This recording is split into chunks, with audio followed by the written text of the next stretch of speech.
nga adlaw. Patay ang usa ka lalaki human aksidente nga napusil ang kaugalingon ug iyang kauban pasado alas 12 sa kadlawon sa Miyerkules, Oktubre 29 ning tuiga sa Barangay San Miguel, Digos City sa Davao del Sur. Sa report sa Digos City Police Office na ilang biktima nga si alias Arnel, 53 anyos nga taga Barangay Zone 3 sa Digos City. Tamaransab ang kauban niini nga si alias Moses, 30 anyos. Sa investigasyon sa kapulisan, pasado alas 10 sa gabi niadtong Martes, Oktubre 28, nag-inom ang maong mga individual kauban ang usapak ka konsehala sa Digos City.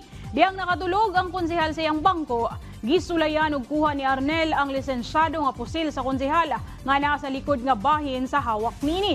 Apan aksidente niini nga nakablit ang trigger ug napusila ng iyang wala nga paa. Samtang naigusab og kaduha ang tuo nga bagtak ni Moses. Daling gidala sa Davao del Sur Provincial Hospital ang mga samaran apan gideklara nga dead on arrival si Arnel tungod sa daghang dugo nga nawala kaniya. Samtang ang samaran padayon pang ginatambalan.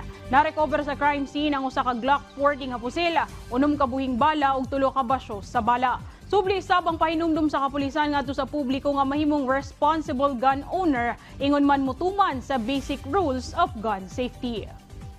Isip likay sa potensyal nga pagdaghan sa crown of thorns starfish ug senyales sa coral bleaching, nagpahigayon og manual collection sa crown of thorns starfish ug net retrieval operation. Ang Protected Area Resource Management and Protection Unit sa DNR Soc-Sargen sa Sarangani Bay Protected Seascape sa Alabel, Sarangani niadtong Oktubre 24 ning tuiga. Mukabot sa 54 ka mga crown of thorns starfish ang nakolekta nga makatabang sa paglikay sa degradation sa mga corals. Anasab sa kapin kun kulang 6 kg sa fine mesh nets ang nakuha sa operasyon. Ang maong lakang gihimo isip intervention nga magpabilid ang ecological balance sa kadagatan. Og mao kato ang mga nag-unang balita dinhi sa PTV Davao.